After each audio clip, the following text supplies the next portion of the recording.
तेरा मंगल होए रे, सबका मंगल, सबका मंगल होए रे। जिस गुरुदेव ने धर्म दिया है, उनका मंगल होए रे। जिस जननी ने जन्म दिया है, उसको और बढ़ाया, उस पिता का मंगल होए रे।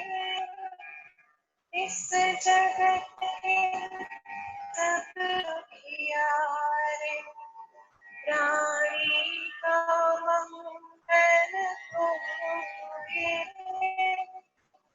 जन्म स्थल में और गगन में सबका मंगल होए रे। अंतर मन की गाथें टूटे, अंतर निर्मल हो, द्वेष और मोह मिट जाए, शील समाधि होए रे।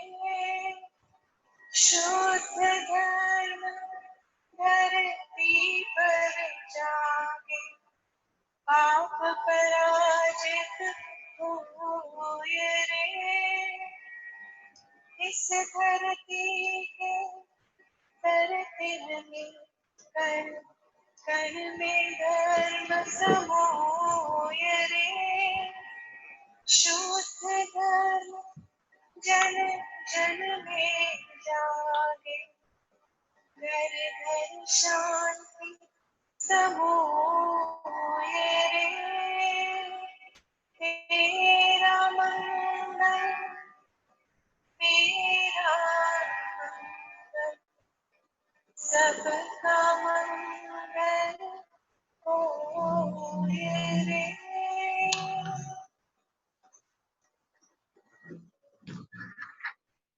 Thank you, Sonam ma'am.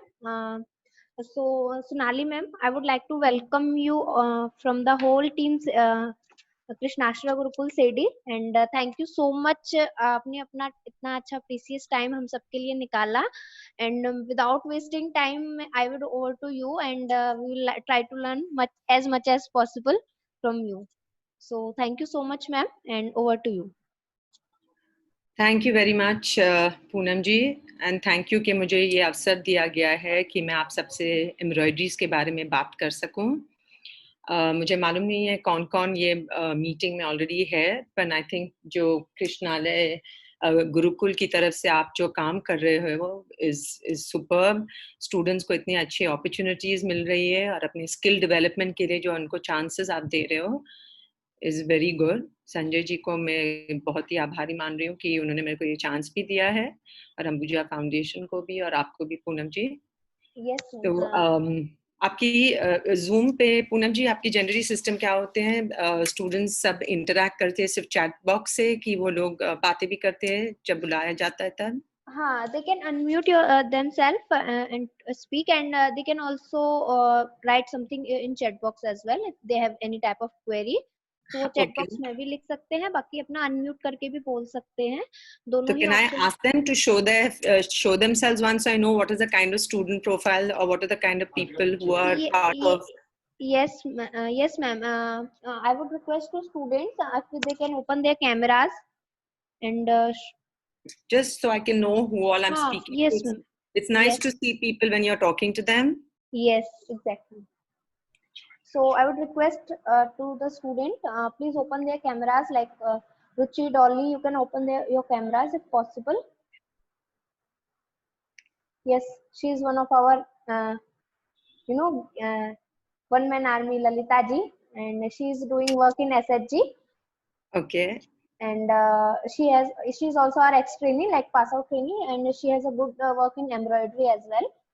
She used to अच्छा, attend all the type of classes which we have organized previously in embroidery. So she is good. Anyone else?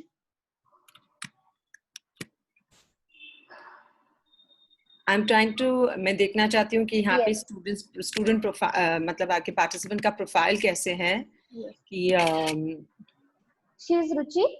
She is also our pass out trainee in FD fashion designing trade, and she's also very good in stitching and cutting, especially designing. Her designing is really very good, and embroidery also she is good. She is I see, Vandana Joshi. Khushbu hi, Verma is also there. Bhavna. So okay, maximum we have a group of 18 plus, 18 to 35 age group students we have, not less than that. And all are very energetic and very creative in mind, I would say. Actually, I am appreciating myself, but yes, they do work hard. That's very good to know. And बाकी के students भी, will they all show their face? It's nice to talk. अगर मैं बात कर रही हूँ तो चेहरे देखेंगे तो बेटर है, थोड़ा इंटरेक्शन भी हो सकता है. Yes, and yes. You know Actually, it's nice. yes, ma'am, I agree with you. Those who can open their cameras, because sometimes it is in their family and all are there, so they usually skip to open the cameras. But those who can open, please अपना camera अगर आप I open कर understand. सकते हैं.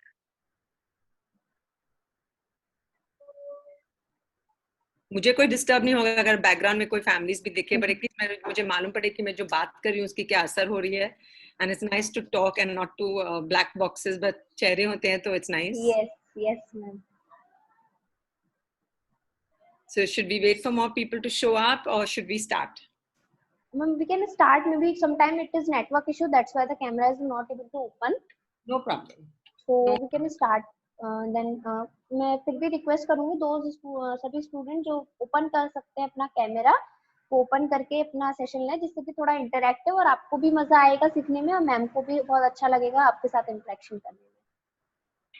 मैंने आपका जो embroidery का काम आप ऑलरेडी कर चुके हैं, जो पूनम जी ने मुझे पिक्चर्स थोड़े शेयर किए कि आपने कढ़ाई का काम काफी, मतलब आप लोगों को ऑलरेडी सिखाया है, दोनों मशीन का काम भी सिखाया है और हाथ का काम भी सिखाया है.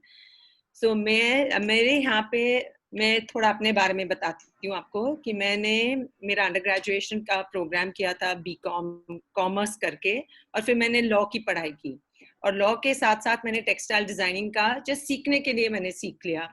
और जैसे दोनों का ग्रेजुएशन हो गया, मुझे चुनना था कि मैं क्या करूं, और मैंने डिजाइनिंग का ऑप्शन ले लिया. पर अगर कॉलेज के दिन किसी ने मुझे पूछा होता कि आप डिजाइनर बनने वाले हो, तो मैं हंस के बोलती नॉट अ चांस. तो क्या होता है कि दुनिया में जैसे हम हमारे एक एक साल पढ़ाई का या अपॉर्चुनिटी का या जॉब का आगे बढ़ता है, हमें ढेर सारे चांसेस मिलते हैं.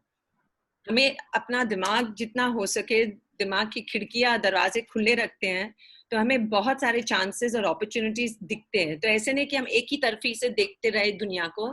जितने चांसेस और अपॉर्चुनिटीज हमें मिलते हैं, हमें हाथ में लेके जो भी ऑप्शन हाथ में है उसको ट्राई करना बहुत जरूरी है. और ये मेरे साथ हुआ है, क्योंकि मुझे ना टेक्सटाइल डिजाइनिंग में हमारे कोर्स में कोई एम्ब्रॉयडरी का कोर्स था ही नहीं.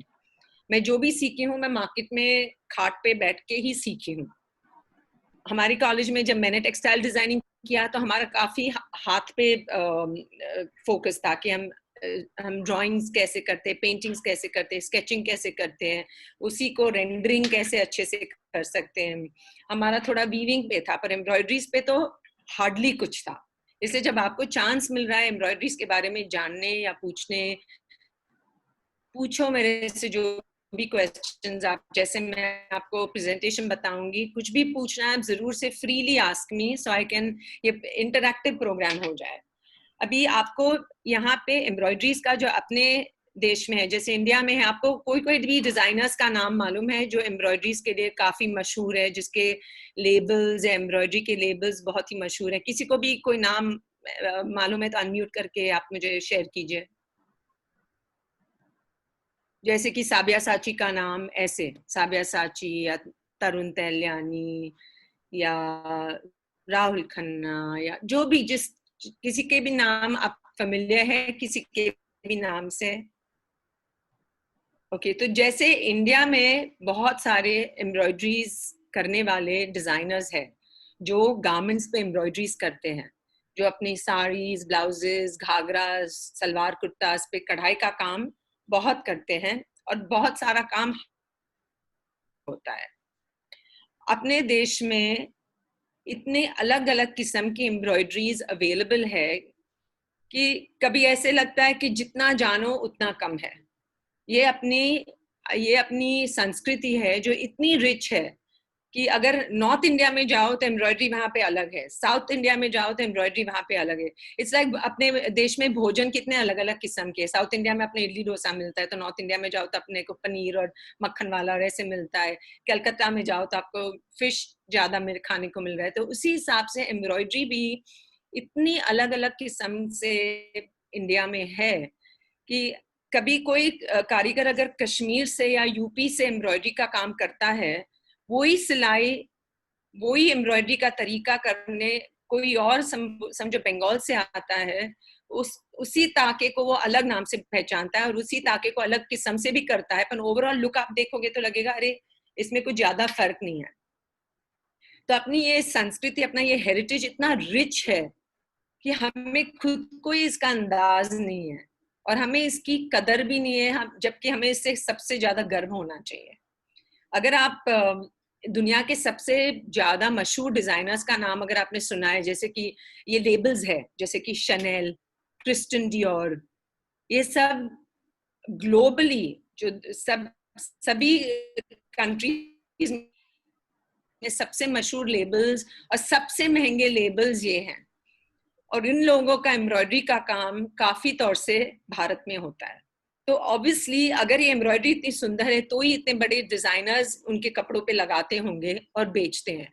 उनकी एम्ब्रॉयडरीज, एम्ब्रॉयडर्ड गारमेंट्स तो लाखों में, लाखों के प्राइस में बेचते हैं। तो ये कारीगरी सब अपनी है, सब अपनी देसी कारीगरी है और अपने सभी कारीगरों का देशी दिमाग इतना क्रिएटिव है कि हर रोज अगर खाट पे आदमी बैठेगा तो हर रोज वो अलग अलग डिजाइन निकाल सकता है। इतना क्रिएटिव है अपने पूरी एम्ब्रॉयडरी की प्रजा। और जब मैं एम्ब्रॉयडरी के बारे में सीखने लगी तभी मेरे को पहचान हुई कि इतना सारा है। तभी मैं पढ़ने लगी और जैसे मैं पढ़ने लगी, वीडियोस देखने लगी, गारमेंट्स फॉलो करने लगी, मुझे पहचान हुई कि इतनी सारी एम्ब्रॉयडरीज है। मैं आपके साथ में थोड़े बेसिक एम्ब्रॉयडरीज की स्टाइल्स मैं आपके साथ थोड़ी शेयर करती हूँ और फिर मैं आपको इंडस्ट्री के बारे में बताती हूँ कि अगर यहाँ पे किसी ने जॉब की कोशिश की तो उसमें आप क्या कर सकते हैं। आपने लोकल एम्ब्रॉयडरी के कौन से नाम से आपको पहचान है, आप अनम्यूट करके आप शेयर कर सकते हैं, जैसे कि चिकनकारी काम, लखनवी काम जो बोलते हैं। आपको कौन सी एम्ब्रॉयडरीज, ऐसे कोई भी नाम है जिससे आपको पहचान है कि हम ये एम्ब्रॉयडरीज मेरे को मालूम है इसके बारे में? जैसे कोई कश्मीरी काम जो बोलते हैं, आरी का काम बोलते हैं। आपको इसमें आप में से किसी को ये कोई भी एम्ब्रॉयडरी के नाम से पहचान है? कच्छी काम, जैसे कि भूज का कच्छी काम जो बोलते हैं। सो मैं आपको पहले एक बहुत ही क्विक एक आपको पीपीटी दिखाती हूँ जिसमें एम्ब्रॉयडरी के कितने अलग अलग तरीके हैं इंडिया में। मैं बहुत डिटेल में नहीं जाऊंगी क्योंकि मैं बोल रही एम्ब्रॉयडरीज क्या है और इसमें कितने सालों से एम्ब्रॉयडरीज अपने यहाँ पे चलती आ रही है और ये एम्ब्रॉयडरीज अभी इंटरनेशनल मार्केट में और लोकल मार्केट में कितनी अच्छी तरीके से इसका इस्तेमाल हो रहा है गारमेंट्स बनाने के लिए और कितनी सुपर दुकानों में ये बिकी जाती है। तो मैं आपसे ये स्क्रीन शेयर कर रही हूँ।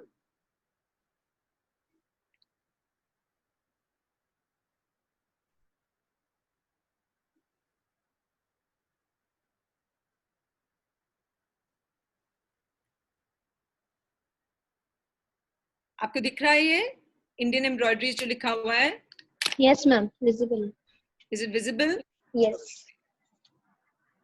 Okay, so this is basically, ये पीपीटी मैंने बहुत ही क्विक बनाया है, जस्ट आपको north India, south India, east India, waste India में क्या क्या कढ़ाई सबसे पॉपुलर है और ये कढ़ाई का काम फिर गारमेंट्स में कैसे इस्तेमाल होता जाता है। ये है फुलकारी काम। ये फुलकारी काम अपने पंजाब हरियाणा में बहुत ही फेमस है, जिससे नाम से पहचान होती है। फूलों की कारीगरी है ये। और यहाँ पे ब्राइट कलर्स से कच्चे रेशम के काम से कच्चे रेशम से एम्ब्रॉयडरी की जाती है और ये पूरी हाथ से एम्ब्रॉयडरी होती है। अभी इसकी नकल मशीन में भी हो रही है, पर ओरिजिनल काम फुलकारी का हमेशा हाथ से हुआ करता है। ये भी फुलकारी जैसा ही बाग एम्ब्रॉयडरी जो बोलते हैं, जैसे बाग जैसे कि बगीचा, उसमें भी बहुत सारे फूल होते हैं। तो ये एम्ब्रॉयडरी में पूरा कपड़ा एंड टू एंड भर के एम्ब्रॉयडरी से भरा जाता है और ये सब फैब्रिक्स फिर दुपट्टे की तरह साड़ीज में, ड्रेस के कफ्तान कुर्ते के लिए ये बनाए जाते थे। ये सब एम्ब्रॉयडरीज इतने पुराने हैं कि अभी महंगे होते जाते थे, इसलिए इसकी नकल अभी मशीन में हो रही है और इतनी सुंदर से मशीन में भी हो रही है। पर जो एक्चुअल ओरिजिनल काम है ये हाथ का है और ये बहुत ही तब के राजा महाराजा सब रईस घराने के लोग हर एक त्योहार में इसकी एम्ब्रॉयडरी कराते थे। ये है बाग एम्ब्रॉयडरी। इसमें समझो कि टेम्पल्स, गाय भैंस, जो भी अपने मंदिरों का कोई भी नक्शा लेके एम्ब्रॉयडरी इन पे होते थे और ये पूरे 2.5-3 मीटर की एम्ब्रॉयडरी कपड़ा एंड टू एंड एम्ब्रॉयडरी हुआ करता था। ये एक दूसरी एम्ब्रॉयडरी है हिमाचल प्रदेश की, ये चंबा रुमाल जो बोलते हैं। ये छोटे से रुमाल बनाया करते थे और हाथ से एम्ब्रॉयडरी की जाती थी। इसके लिए बोला जाता है कि गुरु नानक जी की बहन बिबली नानक ये एम्ब्रॉयडरी वो करवाते थे और फिर ये एम्ब्रॉयडरी वो मंदिरों में प्लस अपने गुरुद्वारों में भगवान को चढ़ाया जाता था। अभी इसकी कीमत ये अभी एक्सपेंसिव भी है, इससे इसको अभी भी तो भी चढ़ाया जाता है।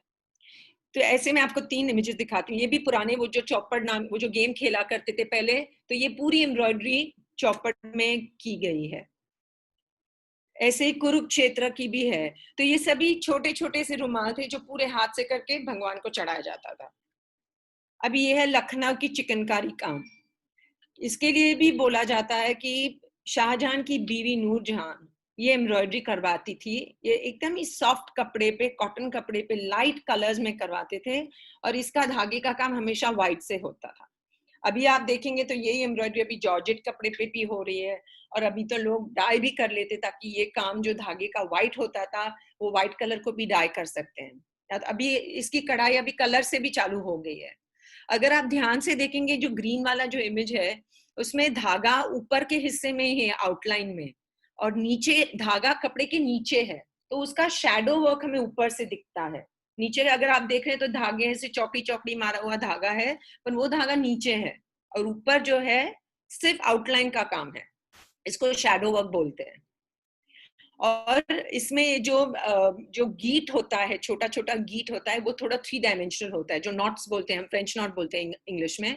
ये गीट का काम होता है। ये भी पूरा ही हाथ का काम है और ये तो आज भी बहुत सारे लेडीज घर में बैठ के इसकी कुर्तियां दुपट्टे बनाते हैं। बॉर्डर्स बनती है इसकी। जनरली कॉटन पे होता है, पर अभी तो हर कपड़े पे हो जाता है इसका। फिर ये कांथा काम है बंगाल का।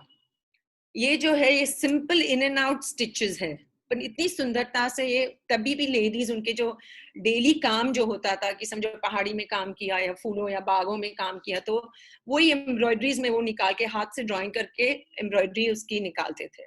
और लेफ्ट साइड में अगर आप वो देखेंगे तो कपड़े के साथ कपड़े जोड़ जोड़ के ऐसे चद्दरें बनाते थे। तो कोई भी पुराना कपड़ा लिया, दूसरे 2 कपड़े को ज्वाइन कर दिया और यही हाथ की कढ़ाई से, यही सिंपल सिलाई से काम होता था और इसको बोलते हैं कांथा काम। और ये कलकत्ता से बहुत ही, वेस्ट बंगाल से बहुत ही फेमस है। फिर ये है कसूटी एम्ब्रॉयडरी। ये कसूटी एम्ब्रॉयडरी तो बाकी की सभी एम्ब्रॉयडरी से और भी पुरानी है। ये भी सिंगल धागे का काम है और इसमें भी काफी तौर से ज्योमेट्रिक काम किया जाता है। ये एम्ब्रॉयडरी तो हम सबको इतना डर है जो एम्ब्रॉयडरी के फील्ड में कि ये एम्ब्रॉयडरी सब भूल जाएंगे, एक्सटिंक्ट हो जाएगी, क्योंकि ये काम भी भारी है। काम करने के लिए जो आदमी करता है उसकी भी आंख भी बहुत ही तेज होनी चाहिए, क्योंकि यहाँ पे पहले तो वो लोग ड्राइंग भी नहीं करते थे, सिर्फ धागे को गिन गिन के एम्ब्रॉयडरी होती थी। अभी इसकी एम्ब्रॉयडरी छपाई से होती है और ये भी साड़ीज पे होती है, चद्दरे पे होती है, दुपट्टे पे होती है, और इसकी अभी नकल अलग अलग तरीके से हो रही है। सो वी आर होपिंग कि ये एम्ब्रॉयडरी सब भूल नहीं जाए। फिर ये कश्मीरी काम, ये पूरा आरी का काम होता है, और इसमें एम्ब्रॉयडरी का धागा कभी वूल भी होता है, कभी कॉटन का धागा भी होता है। और ये भी एम्ब्रॉयडरीज पूरे के पूरे कश्मीर के जो भी बाग बगीचा पहाड़ियों के जो भी कलर्स होते हैं वो सब उनके कपड़े पे दिखता है।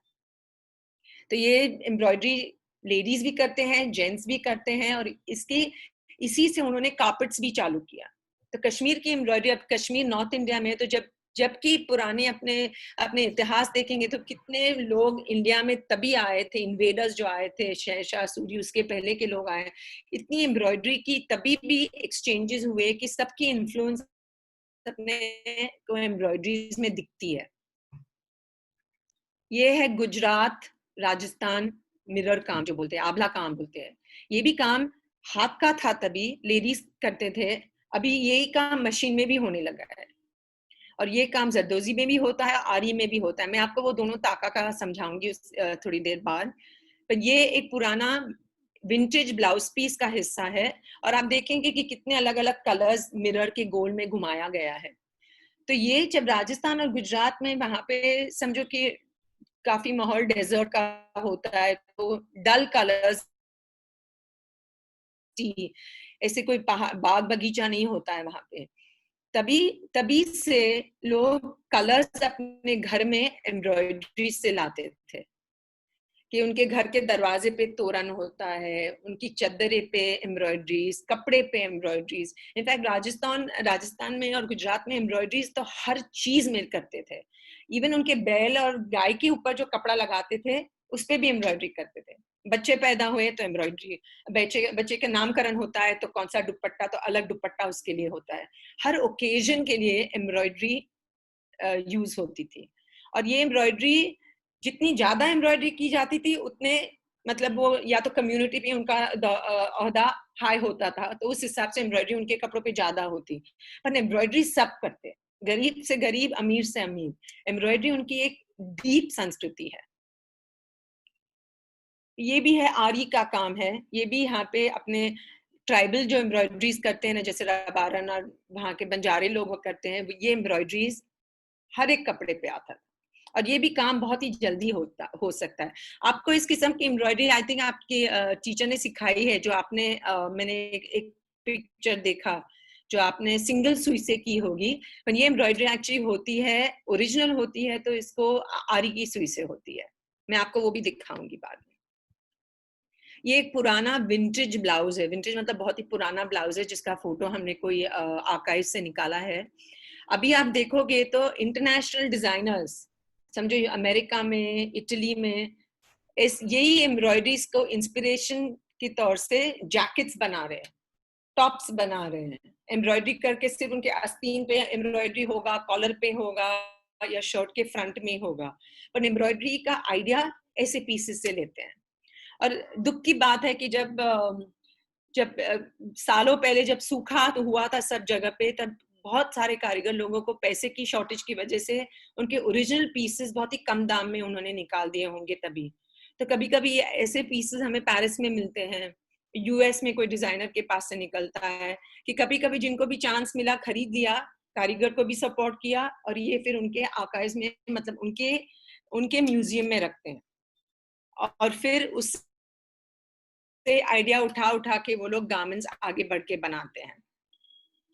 ये भी अहीर एम्ब्रॉयडरी है, ये भी भूज की एक टाइप की एम्ब्रॉयडरी। अगर भूज और कच्छ के एरियाज में आप देखोगे तो वहां पे इतनी सारी अलग अलग एम्ब्रॉयडरीज है, और एम्ब्रॉयडरीज में हर एक मोटिव भी उनका अलग अलग चुना हुआ होता है।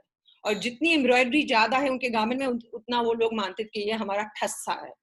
और कलर्स भी इतने सुंदर है, और कपड़ा उनका इतना गट और मजबूत कि आप धोते जाओ कुछ नहीं होगा, ना एम्ब्रॉयडरी को ना कपड़े को। और आज की तारीख में भी एम्ब्रॉयडरी बहुत चलती है।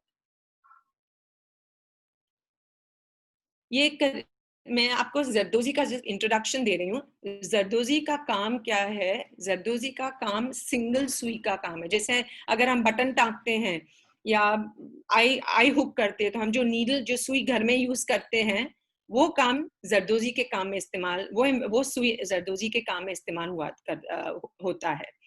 तो टांका दो किस्म का मेनली होता है, जरदोजी और आरी। आरी का काम एक लंबा सुई होता है जिसके एंड में ऐसे नुक होती है, जैसे क्रोशे करते हैं ना, ऐसी सुई होती है। और जरदोजी का काम अपनी रेगुलर सुई में से करते हैं। सुई की रेंज अलग होती है कि एकदम पतली सुई से मोटी सुई तक, डिपेंडिंग अपॉन हम क्या माल इस्तेमाल कर रहे हैं जरदोजी का ताका करने के लिए।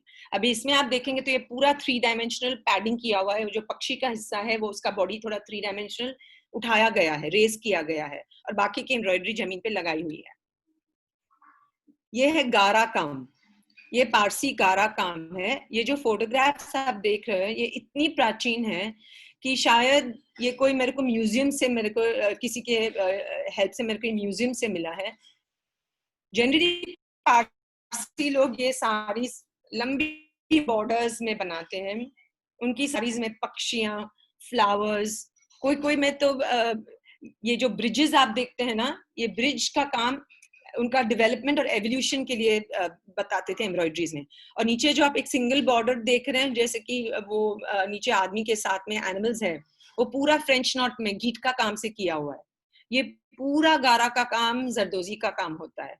और इसमें जो धागा भी वो लोग जो इस्तेमाल करते थे वो सिल्क का धागा था, और कभी कभी वो सिल्क के धागे को बल कर देते थे, ऐसे घुमा घुमा के धागे का बल बना के फिर एम्ब्रॉयडरी जरदोजी से होते थे।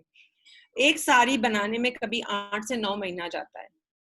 और ऐसे जो पीसेस आप देख रहे हैं वो ब्लाउजेस भी होते थे, तो सिर्फ ब्लाउज का काम भी ऑलमोस्ट 3-4 महीने तक एक ब्लाउज बनता था। अभी मैं आपसे ये वीडियो शेयर कर रही हूँ। ये वीडियो में आप देखेंगे कि ये जो उसके हाथ में जो है वो खड़ी सुई है, इसको आरी की सुई बोलते हैं। एक मिनट, हाँ, आई जस्ट प्ले इट।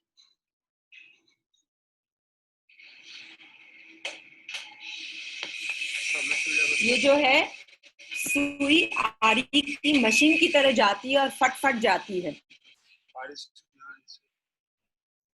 ये जो लंबा सुई गिरा खाट पे पड़ा है ये आरी का सुई है। एंकर धागे से इसकी एम्ब्रॉयडरी हो रही है। आप लोगों ने किसी ने खाट देखे हैं? खाट बड़े लंबे फ्रेम्स होती है जिसपे कपड़ा चढ़ाया जाता है और फिर एम्ब्रॉयडरी या कढ़ाई का काम उस पे उसके खाट के पास बैठ के होता है। अभी जैसे वीडियो बढ़ेगा आपको देखने मिलेगा कि खाट कैसा है और खाट पे हम कपड़ा कैसे चढ़ाते हैं। और खाट पे जितनी मजबूती से कपड़ा चढ़ाएंगे उतनी सफाई से एम्ब्रॉयडरी होगी। अभी यहाँ पे जो पीले रंग के धागे से है वो सब गीट का काम किया है, वो जरदोजी से है। ये एम्ब्रॉयडरी में हम दोनों जरदोजी का काम भी कर रहे हैं और आरी का काम भी कर रहे हैं। ये है फोटोग्राफ जिसकी नकल हो रही है एम्ब्रॉयडरी पे। ये कपड़ा लगा रहे हैं खाट पे। जस्ट एक क्विक मैं आपको इसका वीडियो दिखा देती हूँ। ये कपड़ा, ये जो है 2 लकड़े लंबे हैं, इसको खाट बोलते हैं। और खाट पे ये कपड़ा लगाते हैं और फिर उस पे छपाई होता है। छपाई के हिसाब से फिर एम्ब्रॉयडरी की जाती है।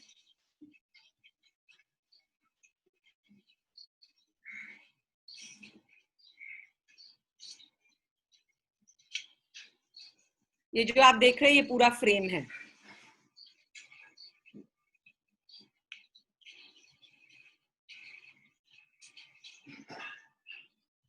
ये एम्ब्रॉयडरी आप देख रहे हैं, ये हमने अभी जो देखा है उससे इंस्पिरेशन किया गया। वो जो ब्लाउज में आपको दिखा रही थी ना पहले, वो आइडिया से लेके ये एम्ब्रॉयडरी का काम हो रहा है। और इसमें दोनों का किस्म का काम है, जरदोजी का काम भी है और आरी का काम भी है।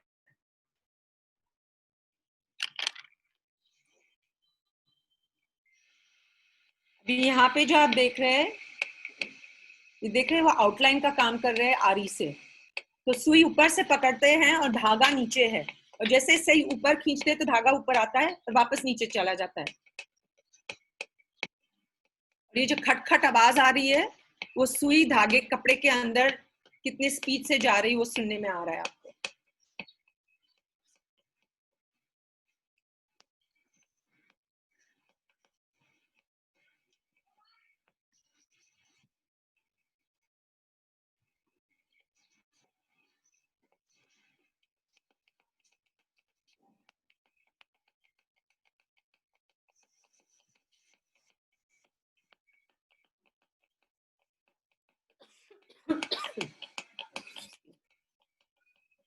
तो जब एम्ब्रॉयडरी होती है तब हमेशा हम कॉस्ट देखते हैं कि आरी का काम जरदोजी से सस्ता होता है, फास्ट होता है। यही काम मैं आउटलाइन के लिए मैं जरदोजी में भी कर सकती हूँ, आरी में भी कर सकती हूँ। पर ये जो एम्ब्रॉयडरी हम कर रहे हैं वो आरी से पूरा आउटलाइन कर रहे हैं और फिर भरेंगे हम जरदोजी से। ये आरी का काम और जरदोजी का काम, दोनों काम से हम अलग अलग माल उठा सकते हैं। जैसे कि पोत उठाया, पोत मतलब जो चीड़ पोत, छोटे से बीड्स जो बोलते हैं, वैसे जरदोजी के लिए वो जो लंबी ट्यूब सादी जो बोलते हैं, सब दोनों चीज, सादी कोरा, मोती, टिक्की, स्टोन, पोत, ये सब अलग अलग माल है जो एम्ब्रॉयडरी में इस्तेमाल होता है।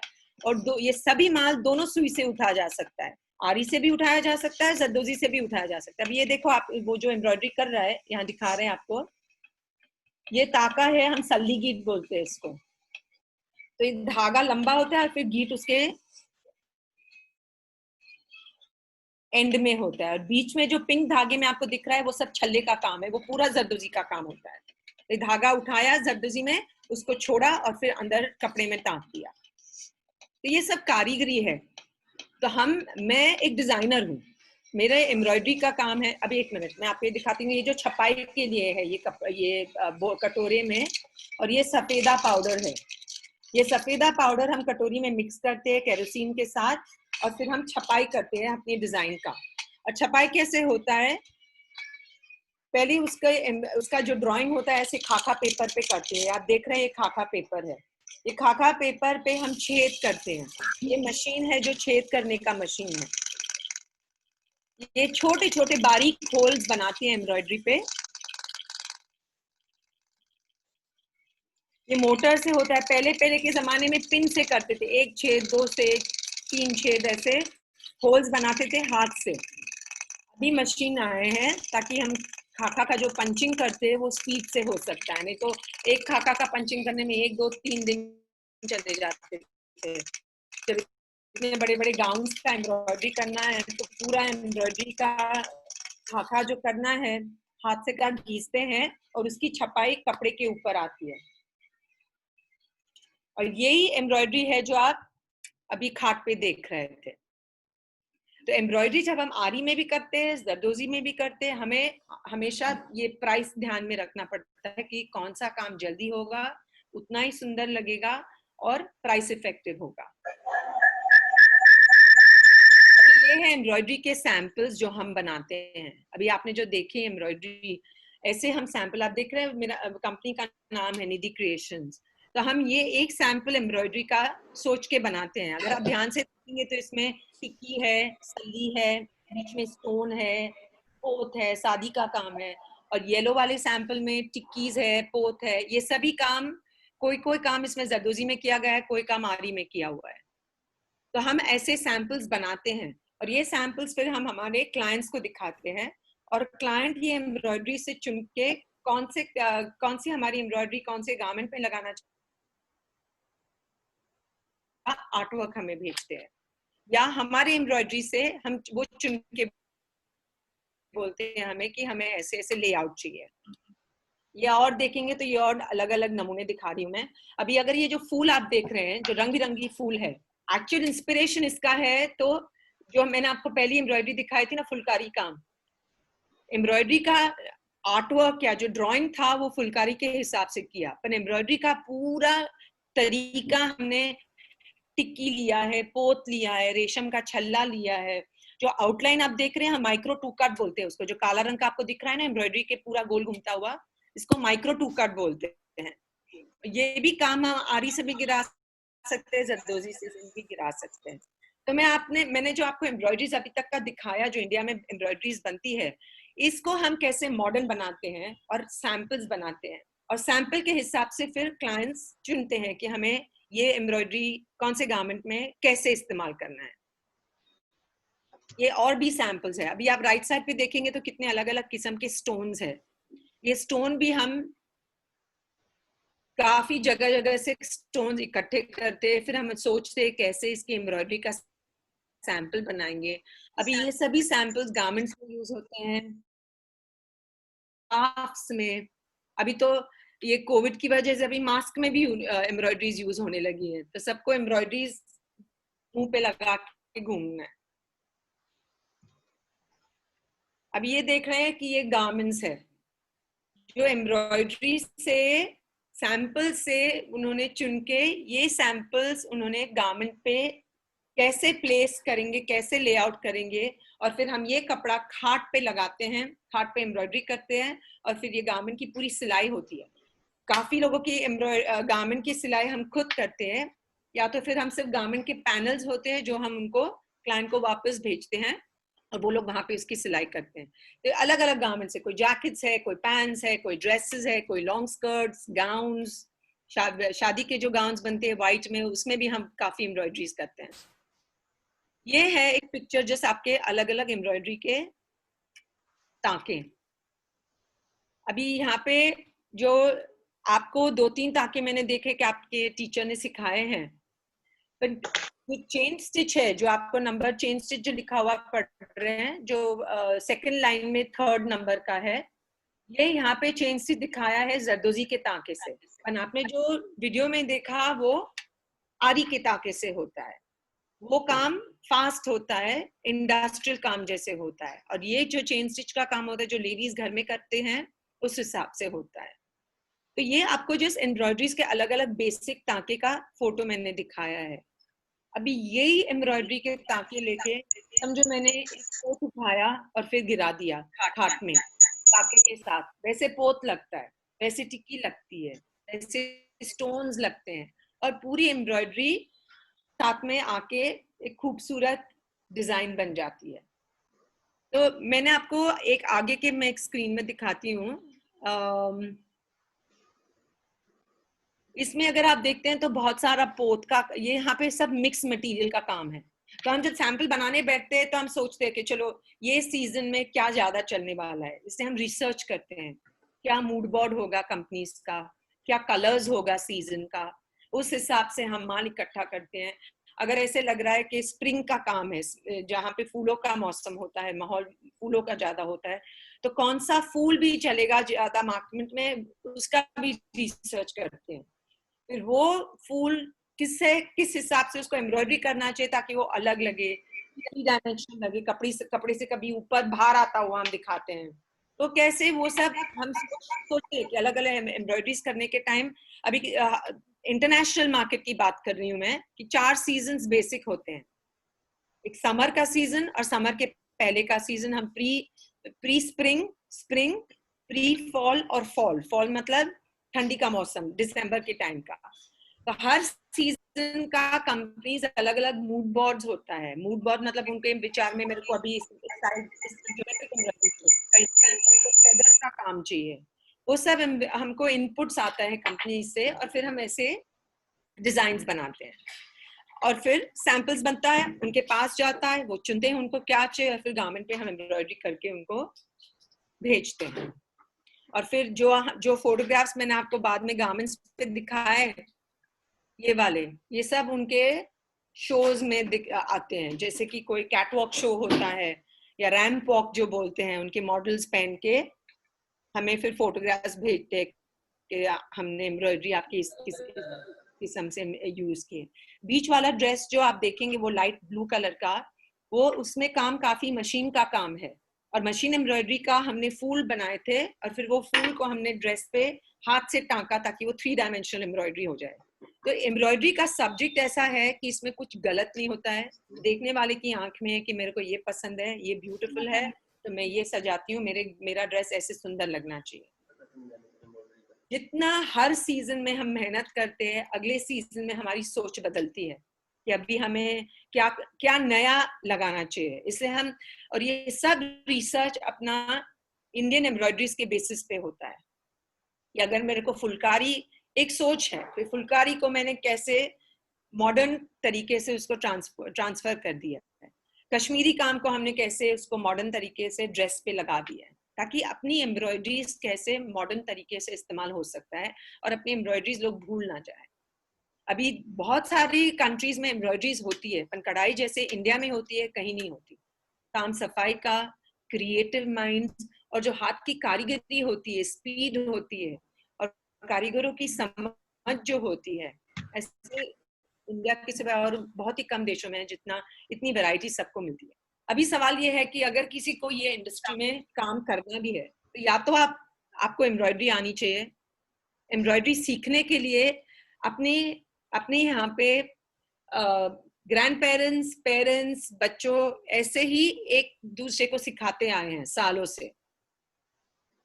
कितने कोई तो हमें लगता है कि कितनी सारी एम्ब्रॉयडरी से हम शायद भूल भी चुके हैं क्योंकि उनके कारीगर अभी है नहीं, करने वाले आदमी मिलते नहीं है।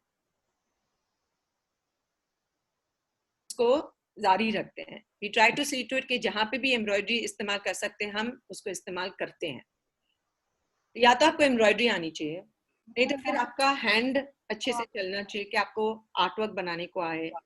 आप सोच सकते हैं रेफरेंसेस लेके कि मैं कैसे एम्ब्रॉयडरी का आर्टवर्क कैसे बनाऊं।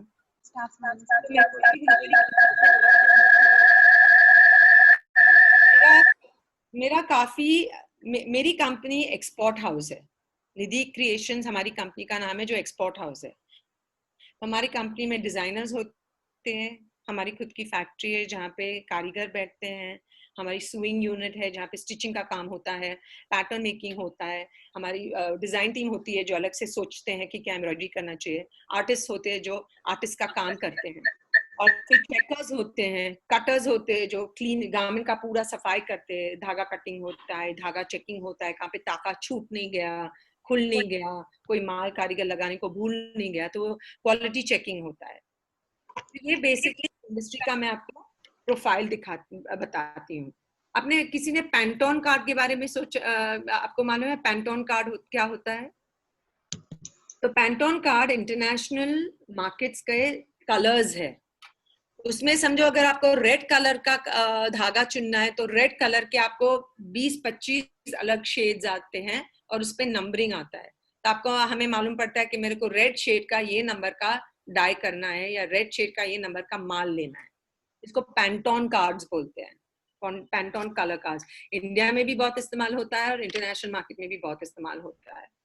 और जैसे मैंने आपको बोला कि सीजन के हिसाब से कलर चुने जाते हैं, सीजन के हिसाब से एम्ब्रॉयडरी का क्या तरीका होगा वो भी चुने जाते हैं। अभी लास्ट 2 सीजन पहले फेदर्स का काम बहुत इस्तेमाल हुआ। फेदर्स मतलब जैसे अपने पीकॉक, अपने मोर के पंख होते हैं, वैसे ऑस्ट्रिच फेदर्स होता है जो ऑस्ट्रेलिया से आते हैं। उसके लंबे लंबे फेदर्स होते हैं जो अभी आप देखेंगे तो इंडियन गारमेंट्स में भी बहुत इस्तेमाल हुआ है लास्ट 1-2 सीजन से। एम्ब्रॉयडरी में इतने अलग अलग तरीके, इतने अलग अलग आइडियाज डाल के नए नए एम्ब्रॉयडरीज बनाने की कोई लिमिट ही नहीं है। जितना अलग सोच सकते हो उतना अलग इसमें डाल सकते हो और सैंपल्स बना सकते हो। तो अगर आपको एम्ब्रॉयडरीज में दिलचस्पी है तो आप इसके बारे में जितना हो सके ऑनलाइन पढ़ो, थोड़े ताके की आइडियाज, जैसे मैंने आपको फोटोज दिखाए उसमें आप आइडिया लगाओगे तो आप, अगर आपका माइंड क्रिएटिव है और आपके एम्ब्रॉयडरी में इंटरेस्ट है तो आप सैंपल की आइडियाज खुद सोच भी सकते हो। मैंने कभी सोचा नहीं था कि मैं एम्ब्रॉयडरीज इतने डीपली मैं करूंगी, पर मेरे को इंटरेस्ट पड़ गया जब मैंने पहली बार देखा, तब से मैंने अपने आप ही सीखने की शुरू की। अच्छा, अभी आपको किसी को कोई क्वेश्चंस पूछना है? इसमें डालने की क्या जरूरत है?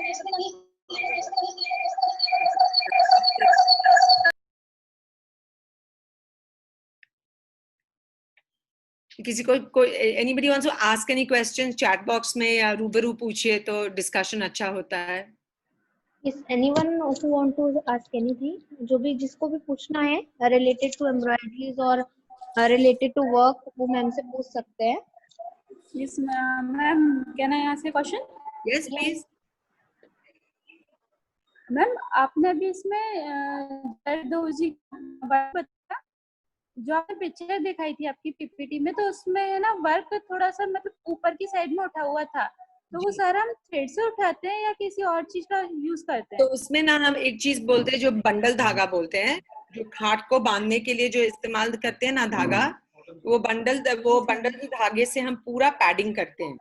या तो धागे से होता है या तो स्पंज डाल सकते हैं या कपड़ा डाल सकते हैं। तो ये कांथा वर्क में भी, कांथा वर्क का धागा जो सिस्टम से जो कांथा का काम करते हैं, लेडीज लोग घर में बैठ के ऐसे तुरपाई का काम भी करके उसकी पैडिंग कर सकते हैं। हम घाट पे हम जनरली धागा या फोम या स्पंज यूज कर सकते हैं, या थोड़ा कपड़े का बॉल बना के भी यूज कर सकते हैं। और मैम अभी आपने बताया था कि जी जैसे आप लोग डिजाइन मतलब आपकी आवाज कट रही है। दिस इज नॉट, आपका आवाज नहीं आ रहा है वंदना। वंदना जी आपको वापस रिपीट करना पड़ेगा आपका क्वेश्चन।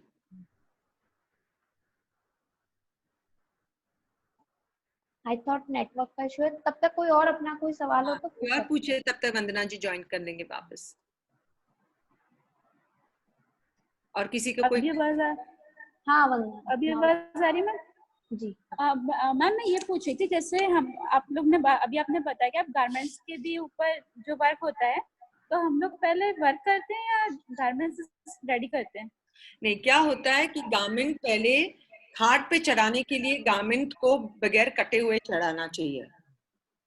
तो पूरा कपड़ा एक जो साइज से गारमेंट बनने वाला है वो साइज से कपड़ा कटा जाता है घाट पे चढ़ाते, जैसे मैंने आपको वो वीडियो में दिखाया कि वो घाट पे चढ़ाते हैं। उसके ऊपर पैटर्न के हिसाब से ड्राइंग होता है, पैटर्न ड्राइंग होता है कि समझो ये मेरा आस्तीन का काम है, तो मेरे आस्तीन के शेप से ड्राइंग होता है खाट पे। फिर छपाई होती है आर्टवर्क और वो आउटलाइन का, जो आस्तीन का आउटलाइन है पूरा खाका बनता है आस्तीन और एम्ब्रॉयडरी के साथ में। पंचिंग होता है आउटलाइन का, पंचिंग होता है डिजाइन का, और एक साथ में छपाई होती है। तो नक्शा हो जाता है कि आस्तीन इतना ही है, फुल आस्तीन में समझो यहाँ पे बाजू पे लगाना है तो वहां पे ही ड्राइंग किया हुआ है, वो छपाई होती है, एम्ब्रॉयडरी हो जाती है, फिर हाथ से कपड़ा उतारा जाता है, उसके बाद कटिंग करके उसकी सिलाई होती है। Okay ma'am. और इसमें कभी कभी ये भी होता है कि कपड़ा अगर एकदम मुलायम कपड़ा है तो कपड़ा बिल्कुल कट जाता है, श्रिंक हो जाता है, तो वापस हमें रखना पड़ता है देखने के लिए फिनिशिंग कितना हुआ है, फिर वापस हाथ पे चढ़ाते हैं, उतनी कढ़ाई कम पड़ती है उतनी कढ़ाई हम ऐड कर लेते हैं और फिर गारमेंट को सिलाई में जाता है। बहुत सारा टाइम ऐसे भी होता है कि गारमेंट को इससे में ज्वाइन करके फिर एम्ब्रॉयडरी होती है, पर प्रेफरेबली गारमेंट को हमेशा खुले कपड़े से ही चालू करना चाहिए। सिए हुए कपड़े से करेंगे तो एम्ब्रॉयडरी गारमेंट को डैमेज करना बहुत चांसेस बहुत हाई है। ओके। और मैम एक और क्वेश्चन कि जैसे हम लोग कोट वगैरह होते हैं जिसमें हम लोग अंदर फॉर्म लगा के उसे कड़क वर्क करते हैं, तो उसके लिए हम पहले जो आपने बताया कि कपड़ा लगा के फिर हम उस कटिंग के हिसाब से उसके बाद वहाँ पे डिजाइन करते हैं, तो उसमें फॉर्म भी हम तभी लगाते हैं बाद में लगाते हैं? फोम तो सिलाई के टाइम पे ही लगाना पड़ता है, एम्ब्रॉयडरी के टाइम पे नहीं। अगर एम्ब्रॉयडरी कर रहे हैं और एम्ब्रॉयडरी के हिस्से में फोम है, जैसे कि आपने वो देखा ये 3 डायमेंशनल काम था, उस हिसाब से है तो आप फोम एम्ब्रॉयडरी के साथ में डाल सकते हैं, पर जो लाइनिंग के हिसाब से जो फोम होगा वो फोम लगेगा सिलाई के टाइम, एम्ब्रॉयडरी के टाइम पे नहीं लग सकता।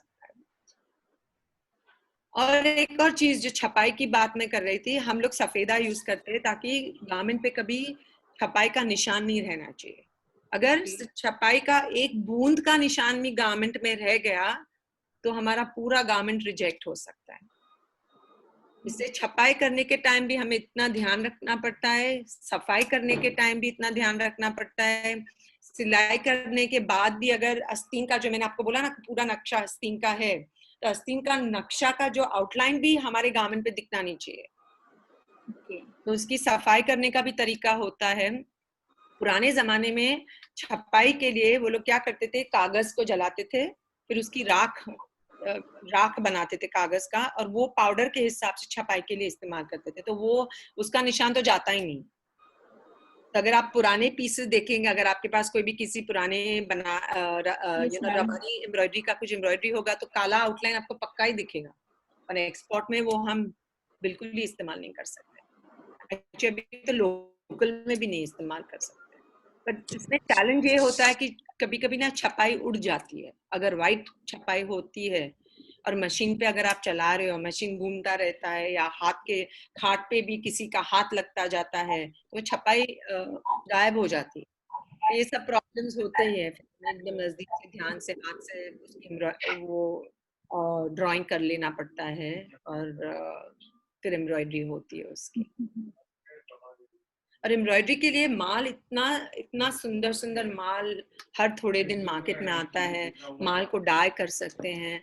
माल को हम समझो कि एक किलो का टिक्की लिया और उसको 5 रंग में 5 लाल के शेड्स में समझो हमने डाई किया, तो हमको डार्केस्ट टू लाइटेस्ट डाइंग कर सकते हैं। तो जब हम फ्लावर में डालते हैं तो डार्क से लाइट कलर की टिक्की का शेडिंग पूरा दिखा सकते हैं। तो वो all these are all innovative ideas. इसमें पोत का, स्टोन का, जो भी डाइंग करना है हम कर सकते हैं। कपड़े से लेके माल, कोई माल डाई नहीं होता है, नहीं तो काफी माल डाई हो सकता है। और मैं आपको बता रही थी जरदोजी और आरी के टांके के लिए, आपको वो सबको समझ में आया कि आरी क्या है और जरदोजी क्या है? ये बेसिक है एम्ब्रॉयडरी। अभी देखा, समझ में आया, आगे यूट्यूब पे भी मतलब वीडियोस वगैरह देख के आगे करूंगी। और ये जो फ्रेम आपने देखा, ये फ्रेम कभी 2 फुट का फ्रेम होता है और कभी मैक्सिमम 4 फुट का होता है। अभी 6 फुट के भी निकले हैं। तो साड़ी एक सलंग लगा सकते हैं, और नहीं तो फिर गाउन्स और सब जो आधा एम्ब्रॉयडरी होता है फिर खाट से उतार के उसको वापस चढ़ाना पड़ता है बाकी के हिस्से में एम्ब्रॉयडरी करने के लिए। ये खाट को भी तैयार करना पड़ता है। तो ये पूरा प्रोसेस होता है कि पहले खाका बनाओ पैटर्न के हिसाब से, फिर उसमें होल्स करो ताकि छपाई कर सके। छपाई कपड़े पे होता है, फिर कपड़ा खाट पे लगता है, फिर एम्ब्रॉयडरी होती है। खाट से उतारो, चेक करो कि साइज सब सही है। उसके बाद गारमेंट का कटिंग होके गारमेंट की सिलाई में जाता है। मैम आई वुड एक्चुअली एक चीज बतानी थी। एक्चुअली मैंने अभी देखा है, we have Krishnakanta ma'am in the session, right Sonam, if I am not wrong? Krishnakanta madam है शायद सेशन में। She is our initial guru in embroidery. मतलब वो वही आती हैं हमें कभी कभी गेस्ट सेशंस देने एम्ब्रॉयडरी के, स्पेशली जो क्रॉस स्टिच का काम और बहुत सारे डिफरेंट एम्ब्रॉयडरीज जो हैं वही उन्होंने, स्पेशली द सफाई जो का काम होता है वो उनकी इंस्पिरेशन से ही हम लोग कर पा रहे हैं। तो अगर कृष्णकांता मैम आप अगर अपने आप को अनम्यूट कर पाए। एंड एक्चुअली मैंने अभी देखा, अदरवाइज आई वुड मतलब मैं पहले ही बता देती। अच्छा, well that's nice कि you know आपको एम्ब्रॉयडरीज को लीड करके दिखाने के लिए you know you have good people with you, which is very good. Yes ma'am, exact. उनका बहुत ज्यादा फोकस रहता है स्पेशली सफाई पर, बिकॉज हमारे स्टूडेंट काम तो करते हैं लेकिन वही है, थोड़े टीनेज हैं तो जल्दी का काम थोड़ा सा करते हैं, तो वो हमेशा उसी चीज पर हमें बताती हैं और उसी से बहुत सारा इम्प्रूवमेंट एम्ब्रॉयडरी के वर्क में अभी देखने को मिला है। ये सभी स्टूडेंट मोस्ट ऑफ ने उनसे सेशन लिया है, तो वो बहुत ज्यादा तो नहीं, बट हाँ कभी 3-4 दिन के लिए हमारे पास आती है, बट हमेशा टेलीफोनिकली और इस तरीके से हमसे कनेक्ट रहती हैं। तो आई थिंक उनका माइक अच्छा, शायद अनम्यूट नहीं हो पा रहा होगा या कुछ है, तो मैं बस उनको इंट्रोड्यूस कराना चाहती थी बिकॉज आपने क्रॉस स्टिच के बारे में जिक्र किया अभी। आपको मालूम है कि क्रॉस स्टिच का काम कॉन्वेंट में, साउथ में, कोचिन और वो एरियाज में से जो पेटीट पॉइंट बोलते हैं, इतना बारीक क्रॉस स्टिच का काम होता है कि इतना सा मोटिव अगर बनाने जाएंगे तो वो एक मोटिव बनाने में एटलीस्ट 2 से 2.5 दिन जाता है। यस मैम, मतलब एक्चुअली मैं तो बहुत मैं नहीं कर पाती हूँ, बट मैंने नाम ही सुना है, बाकी ये लोग करते भी हैं, मैंने देखा है इन लोग को करते हुए। तो ये बहुत टाइम लेते हैं, पहले उसका पूरा सारा फ्रेम बनाने में, फिर उसमें थोड़ा बहुत भी करने में बहुत टाइम जाता है। तो Sonam would be best to मतलब उसमें बताने के लिए कि वो बहुत, मतलब मैंने देखा है 2-3 दिन के सेशन में ये बहुत छोटा सा एक पीस बना पाए थे क्रॉस स्टिच का, तो वो बहुत टाइम कंज्यूमिंग है डेफिनेटली। आपका जो आपने मुझे एम्ब्रॉयडरी का जो भेजा था वो मैटी क्लॉथ पे आपने किया था। हाँ, matty cloth is a cross stitch कपड़ा। हाँ, पर ये जो पेटीट पॉइंट का काम जो बनता है वो कभी मैटी क्लॉथ पे कभी कभी बनता है, नहीं तो वो रेगुलर कपड़े पे भी बना सकते हैं, पर इतनी बारीक एम्ब्रॉयडरी होती मैटी क्लॉथ। तो जैसे कि आपने अभी क्रॉस स्टिच की बात की, वैसे तो और कितनी सारी एम्ब्रॉयडरीज है जो मैंने ये सेशन में इंट्रोड्यूस नहीं की। मैं it will become too boring कि क्या इतने अलग काम सोच के। पर ये जो बेसिक्स जो मैंने आपको दिखाया, लखनवी, चिकन, बिकॉज इनिशियल्स यही है। या these are the basic stitches. और यही बेसिक स्टिचेस से फिर काम एम्ब्रॉयडरी की डिजाइन्स बनती है और उसी से फिर नई नई डिजाइन्स और आर्ट वर्क्स निकालते हैं। यस। एनीवन एल्स, और किसी को कोई क्वेश्चन पूछना हो तो पूछ सकते हैं।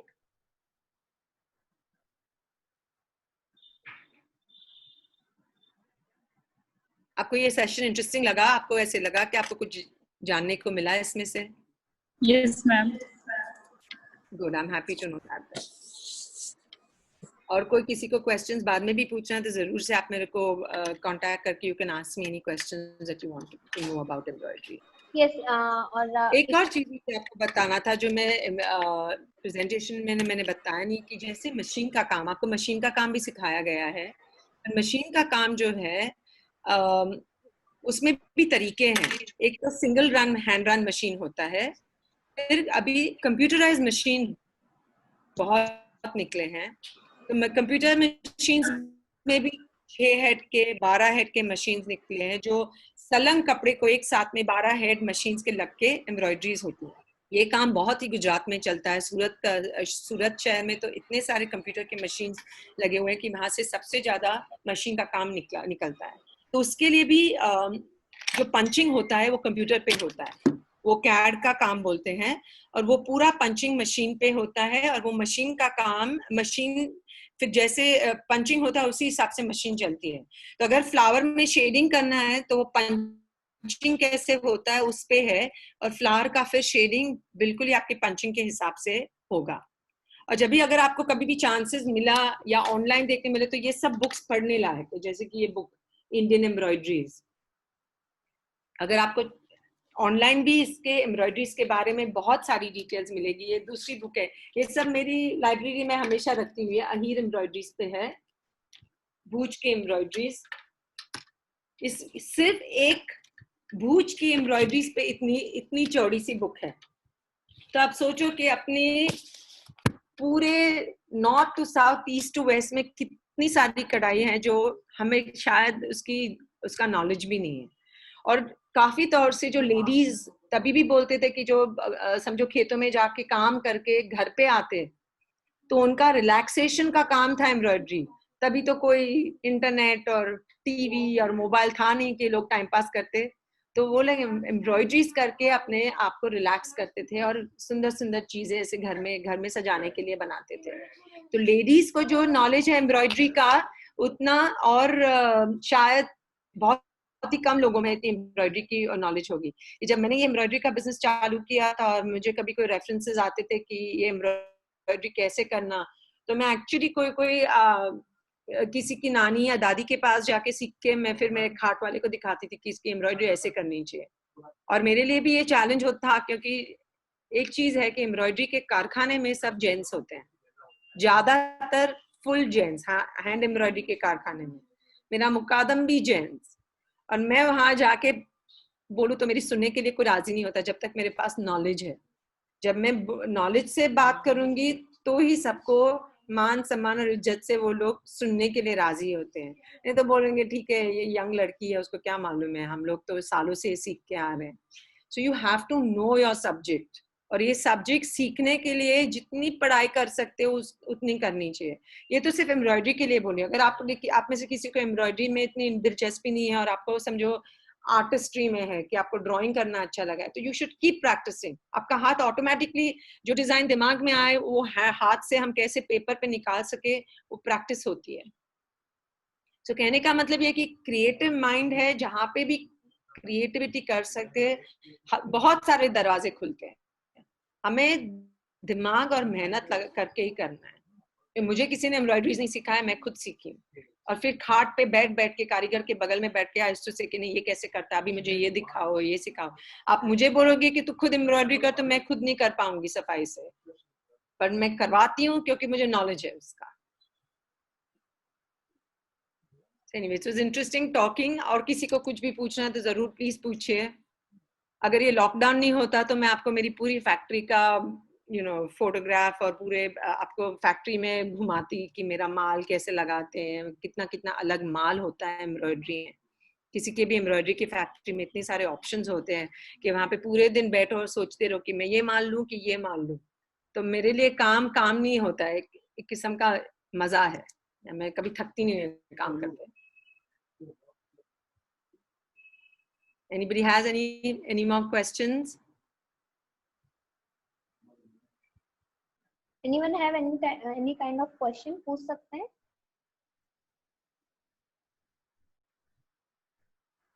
Okay, great.